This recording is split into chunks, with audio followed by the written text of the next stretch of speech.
Welcome to FFC Top 3, a show where we, your FFC hosts, count things down from 3 to number 1. Thank you for joining us this week. If you have a suggestion for Top 3, be sure to drop us a note on Twitter at FocusFireChat, in Discord, or even email us at focusfirechat@gmail.com. The other place you can do it is when I put the normal poll up each week. Now for Twitter, you can actually make suggestions underneath the poll of being like, hey, Green, go do this instead. Make Blue talk about this. We want more bacon. We can make that happen. It's this true. Week. It's so true. It is true. Blue could talk about bacon all day long. Bacon cast. I will not lie. I found so many random facts about bacon the other week. I'm pretty sure it was glorious. You know, I mean, glorious, gluttonous. Mm-hmm. Whatever. Because I think I shared. Didn't I share? I'm trying to remember. Didn't I share the whole thing? The article. Yeah. The bringing home the bacon thing. Yes. The whole thing about how it was literally getting a free pig because you were nice to your wife. You swore you would have to swear before the church that you and your family or you and your wife hadn't argued for a year and a day. Like, and chat's like, lying. Basically. This week, though, this one's going to be an interesting one because we've got some guests with us tonight, and we're going to do top 3 stress relievers. And we have the host from Guardians of Lore, Ellimist, and Hyven. There's a third party to that, but she is actually going to be harassing us via chat because she's taking care of the puppies, it seems, this evening. But, Hyven, I'm going to make you go first. What's your number 3 stress reliever? All right. Well, I suck at relieving stress, but something I should do more, don't do enough, but I have to say rock climbing. I have a subscription to a rock climbing gym. Used to go 2-3 times a week. Now I barely managed to get out there. Is it one of the bouldering type gym, or is it actual with the what are they called? The ropes and the all the above. So there's bouldering, okay, and I've also got certifications for top rope and lead climbing, where you get to clip in. So me and my brother belay each other for that. Mrs. Hyven also climbs. Belay, but that's what it was. Yeah. The whole family goes. This is stress relievers. Stress relievers. Not stress inducers. Well, I work a pretty physical job all day long, so I'm just super focused when I rock climb, so it kind of just gets my brain out of the stress, mostly. That's fair. That's cool. I actually mentioned this the other week, that in Oklahoma City there's a rock climbing gym that is the inside of a grain silo. They converted an old grain silo into a rock climbing gym with all with the auto belays and everything. It's really fun. Yeah, I've actually never tried the auto belay. I don't know if I would like it or hate it, but I know they use them for speed climbing and things like that. But yeah, it's really weird. It's really, really weird. I mean, Julie belayed for me when we went and did it, but because they had the traditional belays as well, or traditional hookup and whatnot to it. I don't know. I don't think I've done it enough to be able to form an opinion on it. But okay. Ellimist, you ready for your number 3? Yeah. So I'm an indoorsy guy, kind of boring. I'm going to have to say playing video games. Is there a specific kind that you like to? When Crucible and Gambit are just getting too much, I flip over to Pokemon. There you go. Just like your traditional Game Boy style, or where are we sitting at? Which console, I guess? Mostly just handheld 3DS. Mm-hmm. I've got a modded 3DS that I've got a lot of the older games on there. Nice. I did not ever get into Pokemon. Blue, did you get into Pokemon? Yeah. The older Pokemon, yeah. Yeah? Mm-hmm. My brothers had a Game Boy. I did not play games except for on, consoles like N64 and Super Nintendo and stuff like that. And then I skipped a lot of generations, and the next one I got onto was Xbox 360. That's what it was. Bit of a difference in that respect. Blue, your number 3. Mine is actually gaming as well, but it's more like either role-playing, like text-based role-playing, or board games, really, honestly. Every now and then, video games will be a good source of stress relief, but usually more often than not, I start getting frustrated with them. So actually sitting down and writing is usually a good way for me to kind of focus on something other than whatever's causing the issue. Okay.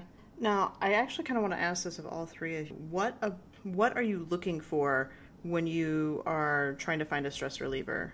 Are you looking for something to just utterly distract you? Are you looking for something to like wear you out physically? I mean, obviously the video game doesn't necessarily do that, but it's more the distraction. Are there things that you find yourself gravitating towards more than others?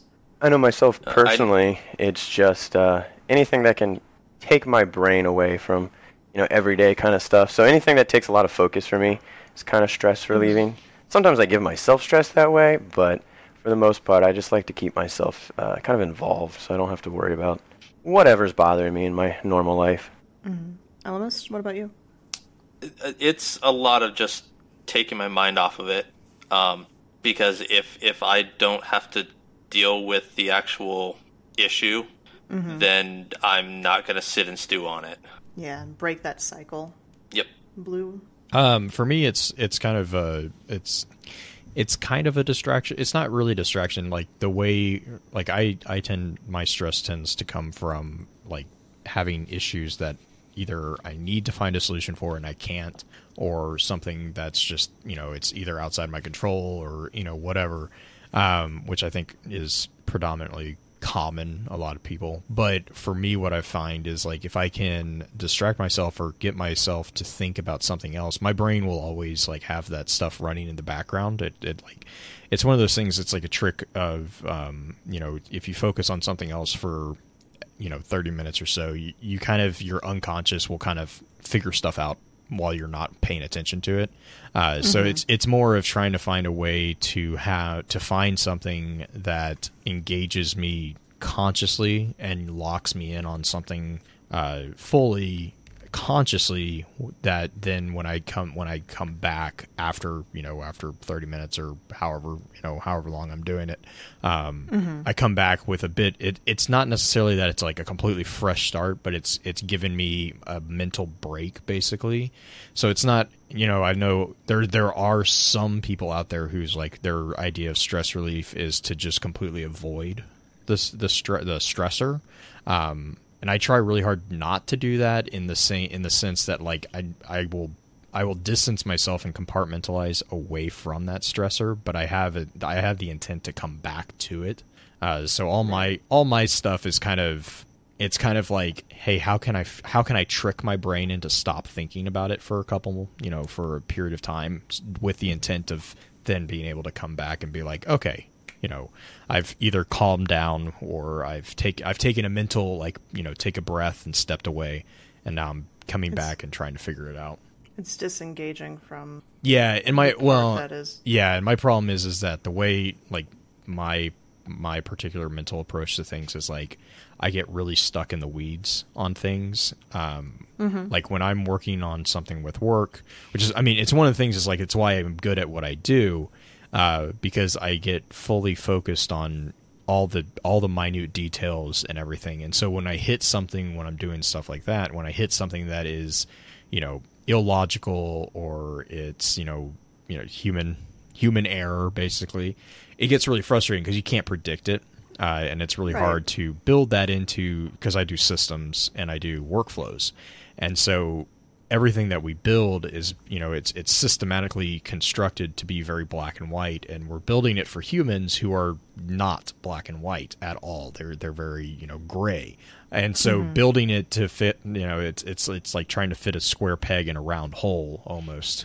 And so obviously that causes frustration. And so sometimes you have to get really creative with the fixes, and that's very draining mentally. And so my brain, though, the way my brain works, it's just like it's constantly going about that stuff. So anything that I can do mentally to be like, okay, focus on X, like we're going to fix this problem, but it's not really a problem. It's more of like a puzzle. If I can trick my brain into being like, this is the problem in front of you, it'll be like, oh, a problem, and shift. And it gives me just kind of a break from the actual problem. Dang. Okay. That describes my brain really well, actually. I'm very similar. I feel you on an emotional level there. Yeah. It's like I'm gonna throw something at this person. It's like it's time to go play some Sudoku. Like I'm just gonna go over here for 15 minutes and I have the problem with getting lost in any type of issue, or even half the time it's stuff I make for myself. But until it's resolved, I won't stop. I was up till like 1:30 in the morning working on a game server for some friends, just throwing in like lines of code and things, and nobody was even on there, but I just couldn't stop myself. So. Yeah, that's why like rock climbing is so good for me, because you have to focus on not falling. So it takes a lot of brain capacity to kind of take me out of my head for just a little while, so I can come back refreshed, whatever I'm working on.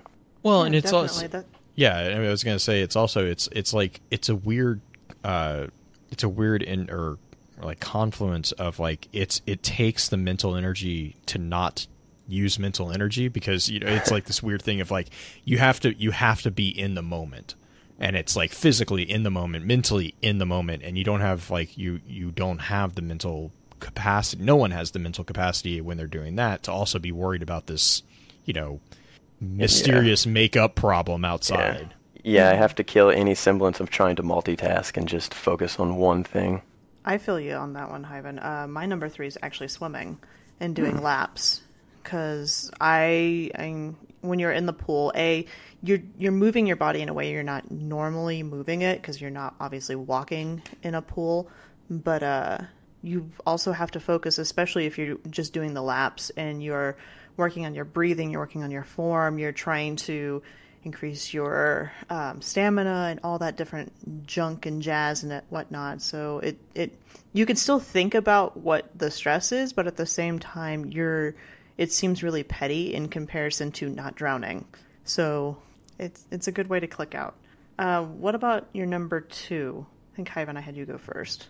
My number 2 is I listen to a lot of podcasts, and this is to distract me at work. When I don't need full mental attention, I am able to just listen to podcasts. I listen to everything from gaming, crime podcast. I listen to a lot of science, really anything just to kind of keep my brain from wandering off, because like I said, I will focus on something that's an issue pretty hardcore. So it really just kind of helps me kind of just to focus on something else to keep me from focusing too hard on the problem. Yeah, definitely. It's just one of those things is just trying to figure out how to break the cycle is always a challenge. And I'm sure there's little tricks that everybody has that they, like Blue said, walking off and doing Sudoku or Sudoku. In the same way like listening to music, but for me, if I'm listening to an engaging story or someone talking about a topic, I find myself able to focus on it harder than just music in the background. Yeah, for sure. Elemis, what about your number 2? Again, kind of a boring guy. Watching movies or watching a TV show. Is there like a particular like genre, like again going into genres and stuff like that? Is there something that helps you click out faster? Anything from the MCU. Okay. What's your favorite MCU movie? I really loved Spider-Man: Homecoming. Nice. I like that one. But Spider-Man: Far From Home is like right up there too. Okay. Into the Spider-Verse? Big on. Oh, that was a good one.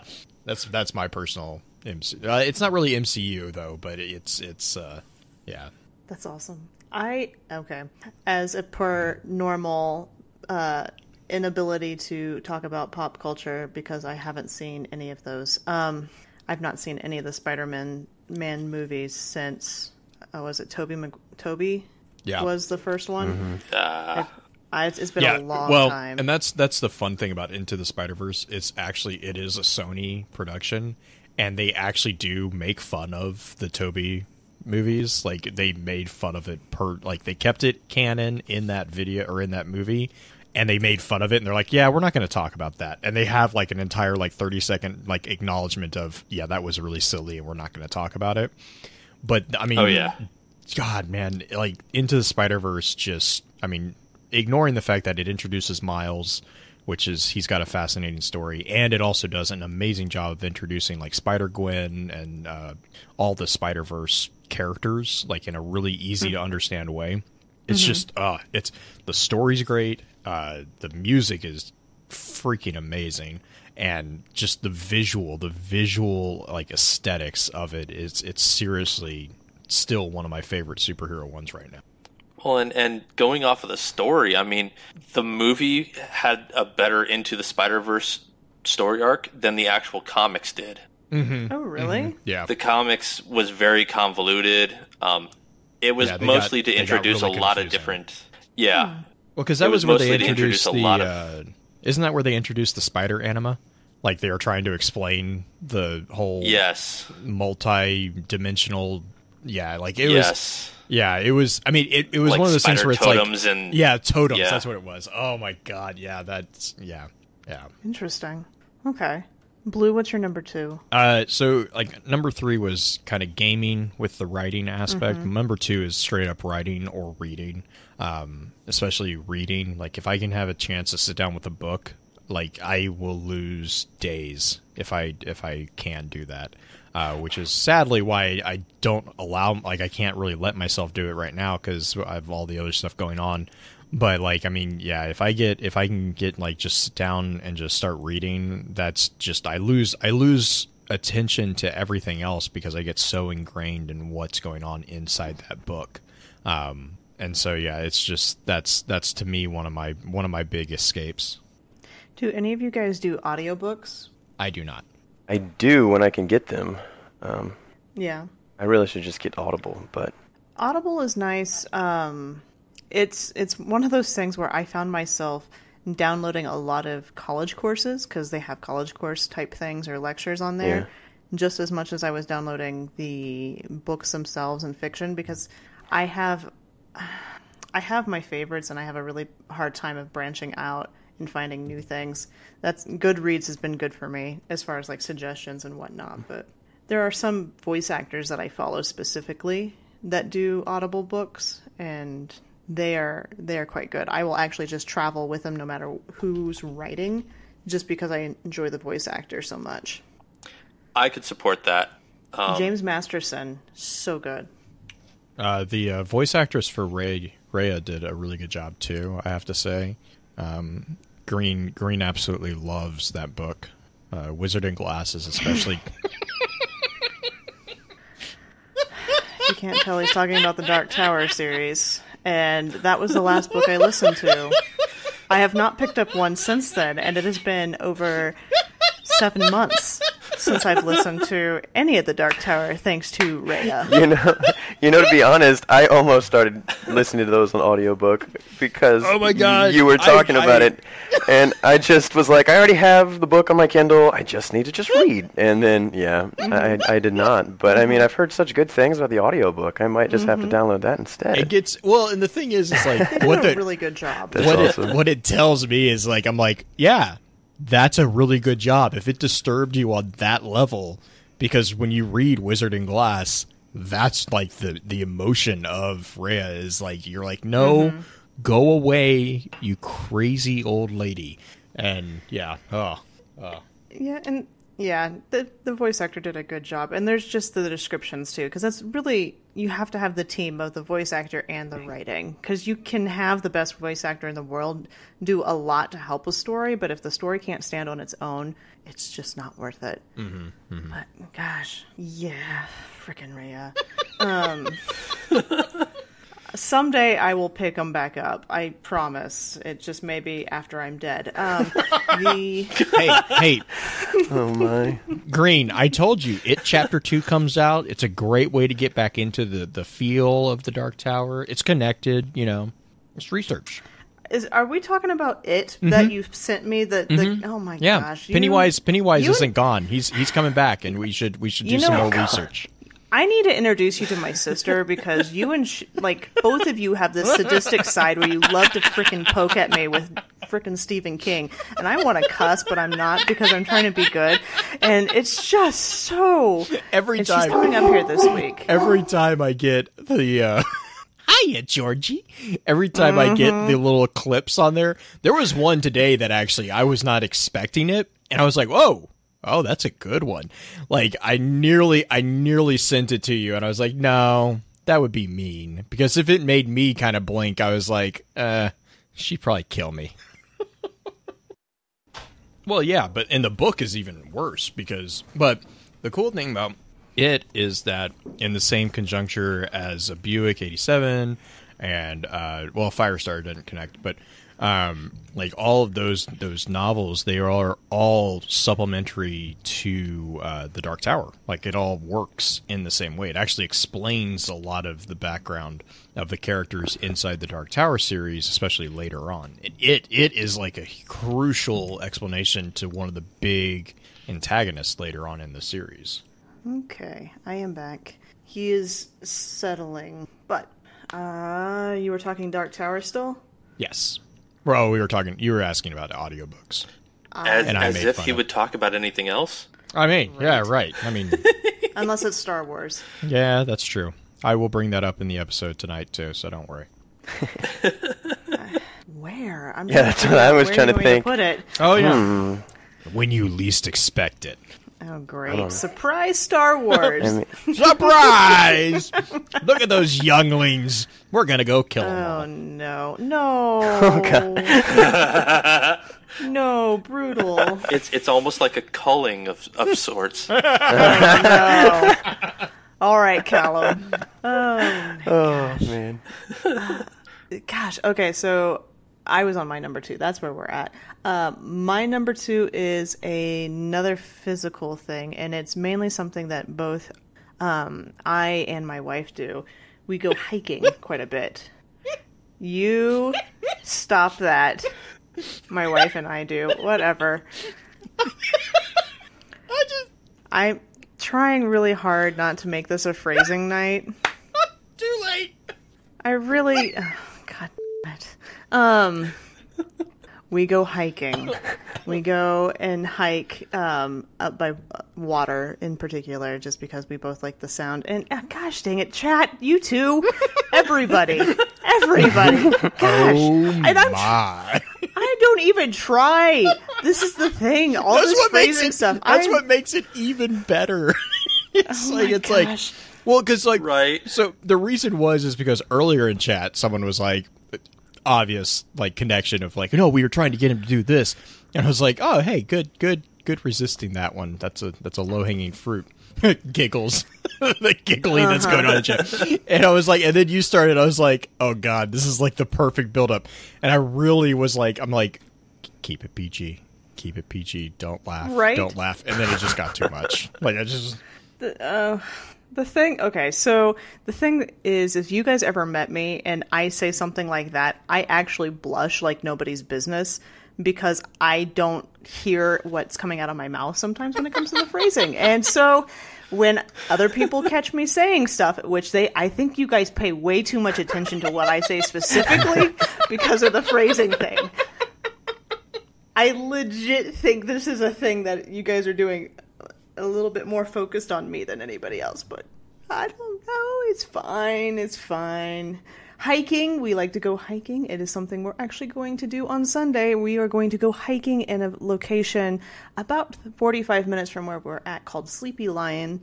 It's one of the Boulder reservoirs, and it's really pretty, and we should just keep going. Number 1, let's go. But are you gonna hug the trees and smell them? Actually, yes. Not hug them, but smell them, yes.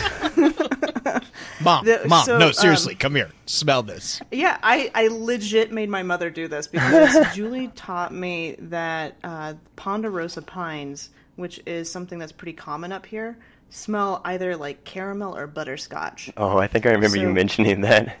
Mm-hmm. Yep. So when sap runs, it smells really fragrant, and you kind of want to, it just smells like candy while you're walking through the forest, which is kind of nice.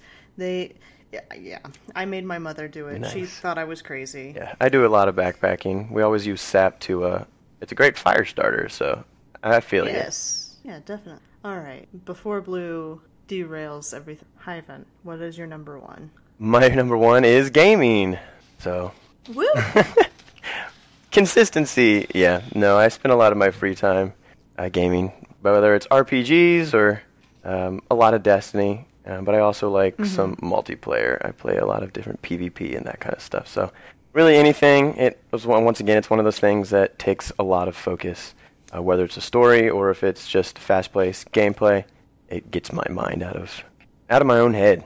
Do you place yourself in the character? Do you actually kind of role play as a character, or are you just so focused on the mechanics and everything? No, that it I just definitely, breaks I it? definitely do. Depends, what game. Destiny, I've made my own story for my character to a degree, but I usually do that after the fact, not quite in game. But if I'm playing like a really strong story-based game, like BioShock Infinite, I'm really invested in like the character and like putting myself in that situation. Same with like the Mass Effect series, that kind of stuff. So I definitely like to get into the story.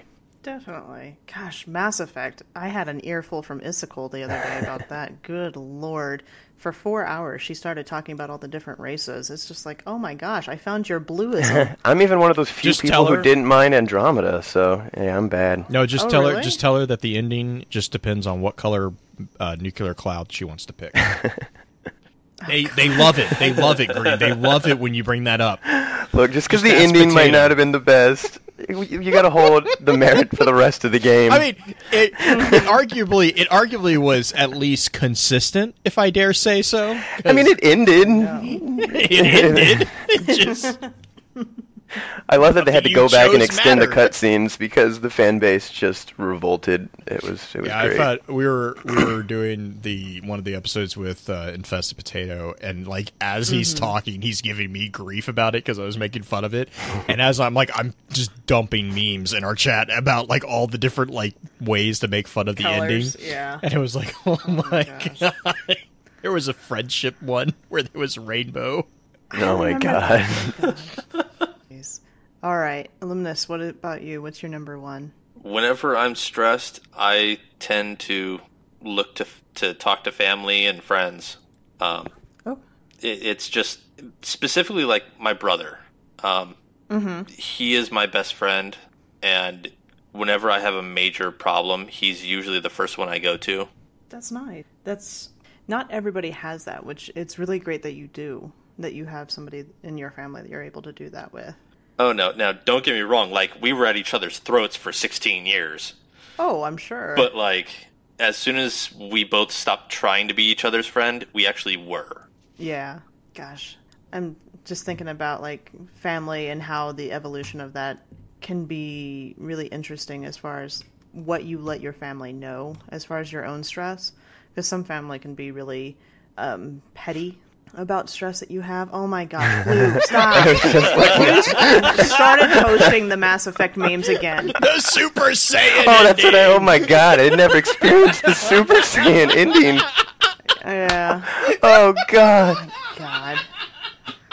This is the Blue Derails top 3. Oh my Favorite gosh. one is- my favorite one is the friendship ending. You summon Captain Planet. Oh my god. Uh-huh. It's the giant rainbow.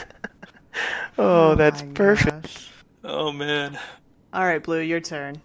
So my number one is actually kind of something that I've started recently, or well, restarted recently, and Green knows about this, is cross-stitching. And I've been just doing, like, because it's one of those things that were exactly, it's kind of like Sudoku. It requires you to, like, really pay attention and also kind of keep an eye out, like, a little bit ahead, like, not too far. You can't really get too far ahead of yourself because it's like walking on railroad tracks. Like, you have to look ahead, but you can't look too far ahead or you'll fall off. And it's actually really just rhythmic, and it's really soothing. Like, it's just you just get into a pattern, and time can go by really quickly, and you don't even realize it. So it's been really cool. And yes, that's because of Crafty. I think, what is it? Crafty Geek and Nerded Needle. I blame both of them. Yes. Crafty Geek is she's the one who does mostly the cross-stitch stuff. Yeah, so Crafty is the one who is, if you're not following her on Twitter, I really recommend it. It's really cool watching her. She's also funny. Oh god, she's hilarious. Really funny. She has done some just drop dead gorgeous cross stitches, but she's also the one that's doing the giant collection of all the emblems. She's done, I think she's finished all Destiny 1 and she's nearly done with Destiny 2 emblems. So the preview, like the actual emblem on your banner, the little square image that they have, she's doing those as cross stitches. and she has like just, I mean, she's done pretty, like I said, I think she's almost done all of them, but then she's also done some really cool variations. She has one that's she took a glow in the dark, I think it was the Punisher logo that she did this on, and it's one thing in normal light, but then when she turns off the light, it switches into the Punisher skull, and it's just it's like the amount of planning that had to go into it is just boggles my mind. But it's one of the coolest things to see. I'll see if I can dig it up and send it over. But yeah, and then yeah, Nerdy Girl is the one she just did a Wonder Woman cross stitch that was really, really well done. Nerd and Needle. She does the patches. Does she actually cross stitch? Does Elaine cross stitch at all? I don't know if she does. I mean, obviously she is aware of the practice because of what she does. But I don't know if she actually, I know she does. She's doing a lot of clothing right now is what she's been doing. Because I think that's the SRL banner skirt that she's working on right now. Mm-hmm. Which is really, again, like that type of like artistry design part is really fascinating to me, just because of like the detailed layers that are involved in all the planning and stuff is actually really fascinating. Just like getting into seeing the behind the scenes like planning that goes on with all of it. It's really cool watching all these like disparate pieces just come together into, Does she still stream it? I want to say she is. I think she is going to. I'm not sure if she has, because she's been really busy with following Guardian Con and everything, and keeping up with all the orders. Because she sold out in like 30 minutes or 45 minutes or something. It was ridiculous. Yeah. It's just interesting. I don't cross stitch. I've crocheted in the past. I've not knitted either. I had a college roommate who tried to teach me how to, but I didn't sit down and have the patience for it necessarily. But knitting is one of those, like, I think it's one of those things I watch and I'm like, I don't understand what you're doing. You're just making knots. I used to know how to knit when I was younger. I actually was taught by someone with pencils in like 4th or 5th grade. Oh, really? Oh, okay. Yeah. That's awesome. Someone taught one girl in the class, I think one of the teachers, and she just went through and just like taught everyone in the class. So that's cool. I used to knit with my grandma when I was much younger. Where it's like, when you watch it, you're like, what dark magic are you casting? Right? Some people go so fast, I just don't know what's happening. Yeah, that's what I mean. My God. Because we have a couple of friends in our area who do like baby garments and stuff. Like they'll do like the baby knit caps and stuff like that. Like they did for my son, they did a Doctor Who TARDIS cap, which he like loved. Awesome. And then another year they did a full knight helmet. It was a wool knight, so like the dwarven helmets that they have with like the thing. It was a knight, and it had like a movable mouth guard. It was really cool. But like they kicked those things out in like 2 weeks. I'm like, what? You had nothing. And then you had this, and where's the blood sacrifice? I don't understand where this went. Like, how did this happen? The casting spell. Yeah, it's like, I'm like, what is this? You look at her and you're like, do you need me to supply the goat for this? Yeah, I know. Like, was there a small child involved in a not good way? Like, is there? I was like, did the blood gods require a sacrifice? What is going on? I never graduated from squares. Yeah, Can't all those crazy shapes. The funny thing is the actress who did Jessica Jones apparently is a big knitter as well. Oh, really? Yeah, she was on, because Penn's wife is she knits, and I think it's Kristen Ritter, I think is who it is the main actress from Jessica Jones. She was on the cover of a knitting magazine, and Penn's was like messaging me. He's like, "What is going on?" Vogue knitting. Vogue knitting. Oh, like, my calm God. down, Zavala. So weird. I mean, I still want to see Zavala with some knitting needles. I think that would be the best. I would be so happy. He just needs a sweater on some season, man. Next holiday. Yeah, just armor and then sweater. You could just use And then he could just use one of those needles to take care of a fallen. I mean, Right. And you know, with the new ornament transmog system, it would make sense. Just make his armor a nice sweater. I Instead of, like- still love the fact that we had a one-arm sweater for Asher. Yeah. So it was I'm like, thinking, like, that was my highlight of that entire event. I was like, ah, Every year his yes. sweater gets smaller and smaller. Oh, poor Ash. It's just going to be a wrist warmer. Or I something. know. Guns. oh, I think it was someone posted the dialogue where like everyone gives Asher such grief, but someone clipped the dialogue where he was like panicking because he was talking. It's one of the I think it was an adventure, but he's talking about like how every time he wakes up, he's more and more Radiolaria has taken over, and everyone's like, he's like, so I've always made fun of Asher, and then I heard this.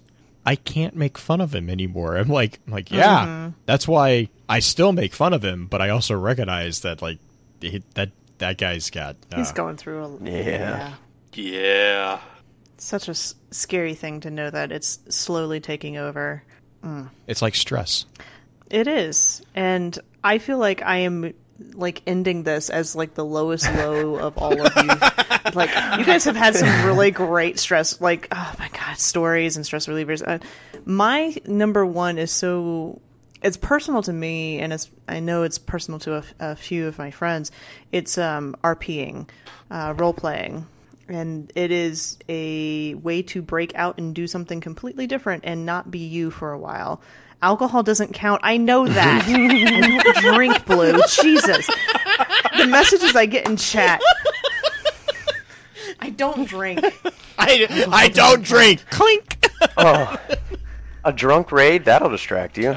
Oh my There god. you go. Yeah. No, God. Again, I'm bad I'll enough repeat in what I rage. said at the beginning. Stress reducer, not Yeah. stress inducer. Yeah. No, it's one of those things, like, if I get really stressed out, a lot of times I tend to RP the resolution to what I'm stressed about. So if there's, like, a relationship thing or whatever, I actually will walk through it with a friend of mine, like, talking to parents or something like that. Just trying to make it, just try to figure out the problems before actually confronting the person. Oh, yeah, that's definitely smart. It's definitely good to figure out what you're feeling, what you want to say before you get yourself in trouble. Oh, yeah. Yep. Before you put your foot in your mouth, which I tend to do pretty often. Me too. Mrs. Hyven can speak for that. I am horrible explaining my thoughts and feelings. It takes about an hour, and then she's like, why didn't you say that when we started? It's like, I thought I did. Yes. But I did. Oh no, I didn't. Oh, I That is could a have said good that in point. 2 sentences. You're right. You had this big old dialogue where you went to the castle and everything, and you had to save the princess, but the real problem was we were out of butter. Right. That's how I tell stories. Oh, wait, but I forgot a lot of the important details before this, so let's go back. Right? Yeah. Yep. Definitely. Do you guys have any tips for people who are trying to find their own stress relievers or trying to figure out a way to break the cycle, the mental cycle that you get into whenever you are really stressed or having problems? Do you guys have any tips or also rans of things that work for you guys? I mean, I have tons. I mean, for me, doodling is a big thing. So I think the big thing is, first off, you have to recognize like what your personality, like not personality type though. I mean, that can help. Personality types are not end all be alls, but they do serve as a good guide to kind of like where your brain and where your mindset kind of start. Like I'm talking about like Myers-Briggs and different stuff like that. That will help guide you, because like that's a good place to start, but that's not where it ends. And it's really just like, are you an introvert? Are you an extrovert? Do you prefer to be in the weeds, like what we were talking about with me and Hyven, or do you prefer to be kind of like big picture stuff? And sometimes big picture people, they get stressed out. I mean, I know I work with a lot of people who are the big picture people, and they can't stand being in the weeds. But being at the 57 or 50,000 foot view, it gets stressful too, because they start seeing like really big problems that, you know, those of us who are really far in the weeds are like, well, that's not even going to happen because it's so far in advance. It's not even a future we're caring about. And so there's there's different levels of stress. So, I mean, I think getting a sense of, I mean, and then like, are you a tactile person? Are you an audio person? Are you a visual person? You know, I know one of my coworkers, he's very similar to me, but he's not as super tactile. He's much more sensory, like olfactory sensory, and so he cooks. That's his stress reliever, which we all benefit from because all his experiments always come to the office, and we appreciate it very much because it's free food. But like, you know, that's what he does to kind of help relieve his stress. And then we have another person who she listens to music and, you know, similar stuff like that. We have another person who exercises every day for an hour and a half in the middle of the day. She leaves, she goes exercise, she comes back to work. And that's how she processes the stress and stuff like that. And so it's just finding that, finding what actually resonates with you on a personal basis. Like, you know, you can doodle, you can do, I know a lot of people do Sudoku, like a lot of people in our field that I work in do like Sudoku puzzles, because it's something that you can sit down and like bop, you know, just like 15 minutes. You don't have to necessarily move, though sometimes getting up and walking outside to me kind of seems like a universal one, because it forces your brain to kind of stop. It gets you physically out of the rut, and which kind of your brain will follow. It's a great reset. It is. It is. One of the things that I find too is, like, you know, if I'm in the middle of working, I try to force myself every 30 to 45 minutes to take at least like a minute and just like look away, like physically like turn around and look away from what I'm working on, just for a minute, not for like, you know, I'm not taking like 5-minute breaks. But the other thing is because I work on computers all day, it also gives me an excuse to reset my eyes, because that, you know, you don't want a headache coming, you know, because you're squinting at an eye or at a monitor all day. Yep, screen strain. It's real. Like it's a real thing. But I think to me it's like, you know, are you going back to like the tactile people? They like, you know, doodling. They like, you know, Rubik's cubes, all these other different things.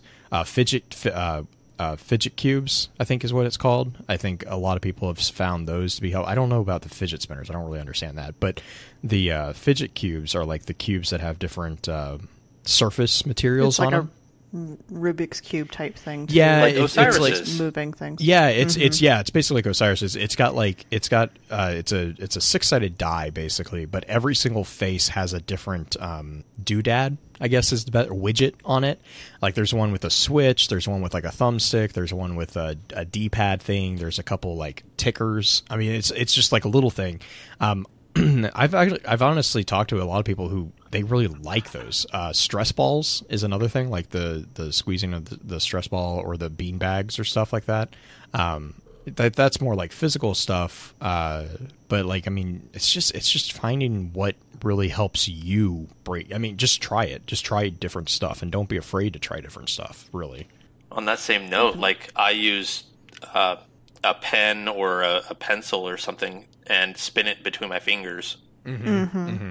Or the chopstick. You'll be spinning a chopstick while we're recording all the time. Yeah. Yes. I tend to be less physical, like fidgety type things. Because I'm terribly clumsy, I'll drop. If I were to mess with something while we're recording, I would be making so much noise because I would constantly drop it. I will just like roll my mouse, like the little mouse wheel. I will just scroll through stuff, and it's just something to keep me moving, keep me doing things. Beyond that, I don't have any other things books. Personally. Oh god. Yeah, those are fun. I like it's really interesting. Even the to mandala me. ones. Yeah, I was about to say even the digital ones. Well, yeah, I'm a tactile person, so digital stuff is really kind of I'm like a weird place with digital stuff. I don't really like it because I like the haptic feedback of like actually coloring stuff. But it has been interesting to me seeing like there has been an uptick in like adult coloring books, like not adult like mature content, like adult like designed to be more difficult level. Like air quotes on difficulty because it is a coloring book, but like you have like fractal designs and stained glass window designs and stuff like that, small coloring windows, whereas normally your coloring books are the giant coloring books. But yeah, it's that's been another one that I've noticed a lot of people have actually started picking up doing, because we have a couple people we have like 5 or 6 people at work who actually do that. And I was like, what the? That's pretty cool. Do you remember the posters you could get from like Walmart, the fuzzy posters? Like, the felt? Yeah. Yes. Oh, I used to do those all the time. My little guy great. got one. My little guy got one, and he decided that he wanted to paint it. Don't do that. Oh, that's a no. terrible. That's a terrible idea. Just if anyone is curious, don't. Felt and paint do not go well. Grab the lacquer thinner. We can still save this. Yeah. It's like I'm like, oh no. So yeah. No, What's great though is like with those, they're more satisfying than even like the metal ones where you're like scratching away the etching off of the top, or you're etching it down. I think the coloring ones are a little bit more relaxing. The other thing is like Destiny. Pins is saying this in chat right now. Destiny and Halo have coloring books. Like there's a lot of things that are like, I know Game of Thrones has like a huge number of them. A lot of fantasy series have had come out with them. It's been a weird thing I've noticed probably the last year and a half or so that it's seemed to be an uptick in. Yeah. Anybody else have anything before I start to close up the episode? I'm looking up that Destiny coloring book. It's really cool. Oh, it's really good. It's really cool. It is really cool. It's D1 themed, so you're going to have D1 weapons and stuff. Do they have a D2 one? Not yet. I think I was just looking behind me because I'm pretty sure I have the Destiny coloring book, but I don't remember. I can't remember. I know I have the Halo one, but yeah, it's pretty. It's actually really cool. Like it's got some interesting like sketch looking stuff. It's really cool. I like it. That's definitely something I might get into. Link in chat. Yeah. Pens, you're a hero. 100%. All right, guys. Thank you guys for like jumping in on the crazy stories and stuff like that for that. And thank you for those of you who are listening to our top 3. As you can tell, we kind of have a bit of fun with this, and I end up trying to like refocus things a little bit every once in a while, but it is a lot of fun to put these kind of episodes together where it's just us just being goofy and telling stories and kind of giving you guys an insight. Thank you, as always, for joining us for Top 3, and we'll see you next time. Remember, everybody loves a list.